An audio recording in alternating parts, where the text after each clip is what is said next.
उत्तर प्रदेश के लखीमपुर खीरी के tiger reserve के जंगलों से विलुप्त हुआ एक ऐसा सांप जिसका नाम रेड कोरल कुकरी है, एक बार फिर जंगलों में देखा गया, जिसके बाद गांव वालों ने इसकी सूचना वन विभाग के अधिकारी को दिया।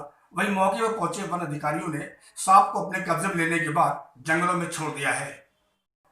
यूपी के लखीमपुर खीरी जिले में भारत नेपाल सीमा के तराई इलाके में तकरीबन 184 वर्ग किलोमीटर में बनाया गया दुधवा टाइगर रिजर्व दुर्लभ वन जीवों का खदान माना जाता है। वहीं दुधवा के जंगलों में विलुप्त हो चुका दुर्लभ सांप रेड कोरल कुकरी का 1936 के बाद से इन जंगलों में दिखना बंद हो गया था। हालांकि जानकारों का कहना है कि 2018 में दुर्लभ सांप टाइगर रिजर्व के जंगल में दिखाई पड़ा था।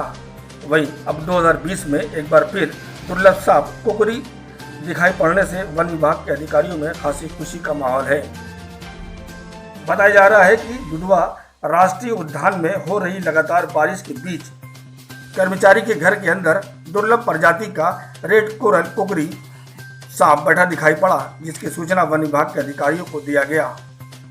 मौके पर पहुंचे अफसरों ने सांप को पकड़कर टाइगर रिजर्व के घने जंगलों में छोड़ दिया है। हालांकि इस दुर्लभ प्रजाति के सांप मिलने से वन जीव प्रेमियों में खासा उत्साह है। ये जो सर्पवात को कहीं से भी जो रिपोर्ट किया गया, ये मुख्यतः रेड कोरल कुकरी सांप के नाम से जाना जाता है और इसको वैज्ञानिक तौर पे ओलिगोडोन खेरियंसिस बोलते हैं। तो इससे भी पता चलता है, जो स्पेसिफिक नाम उसको दिया गया खेरियंसिस, इसका मतलब है कि कहीं खीरी में पाया गया था। बताया जाता है कि 1936 में आखिरी बार दिखा था, फिर उसके बाद फिर 2018 में इसको देखा गया 82 साल के बाद, और 2018 के बाद से ये सिलसिला लगभग कायम है। हर साल ये दिख रहा है। पिछले साल भी दिखा था, लोगों ने उसकी तस्वीरें भी भेजी थी, इस साल भी दिखा है।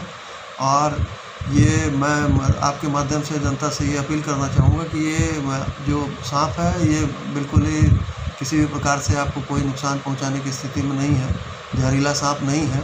तो इसको यदि आप देखते हैं तो इसकी सूचना वन विभाग को दें और मतलब इसको मारने का प्रयास न करें। इसकी एक खासियत ये है, इसको आप सोचते होंगे कि कुकरी सांप क्यों बोलते हैं, तो कुकरी बोलने के पीछे जो कारण है, इसके दांत की जो बनावट है वो नेपाल में जो कुकरी इस्तेमाल की जाती है उस तरीके के इसके दांत दिखते हैं।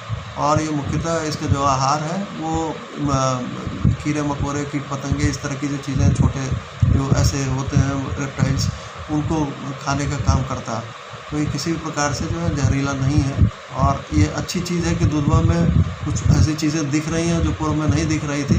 तो कहीं ना कहीं ये साबित करता है कि संरक्षण जो है वो अच्छी दिशा में जा रहा है और ऐसी जैव विविधता जो दुधवा की है वो बढ़ती हुई दिख रही है।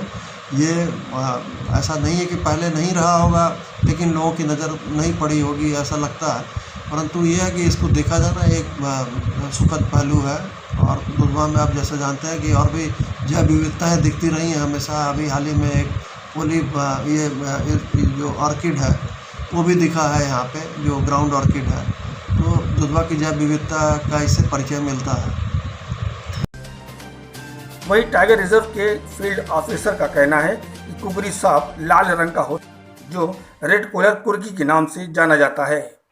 ये जो सांप दिखाई दिया है रेड कोरल कुकरी, ये लास्ट टाइम 1936 में दिखाई दिया था। उसके बाद लगातार 2018 और इधर 2020 में दिखाई पड़ा है। तो जैसा कि हम लोग देख पा रहे हैं कि प्रकृति में जिस हिसाब से बदलाव आ रहा है, तो कहीं ना कहीं इस चीज़ को बढ़ावा मिल रहा है प्रकृति को, और जो विलुप्त हो चुकी प्राणी हैं वो अब दोबारा से लौटने लगे हैं। और जो देखा जाए कि अपने यहाँ का वन अधिकारी है, जो उन्होंने संरक्षण के लिए योजनाएं चलाई थी, वो कहीं ना कहीं सफल होते हुए दिखाई पड़ रही हैं। फिलहाल ये दुर्लभ प्रजाति का सांप एक तो जहरीला नहीं होता और दूसरा सांप किसी को नुकसान नहीं पहुंचाता है, ऐसा वन अफसरों का कहना है। लखीमपुर खीरी से फारूक हुसैन की रिपोर्ट।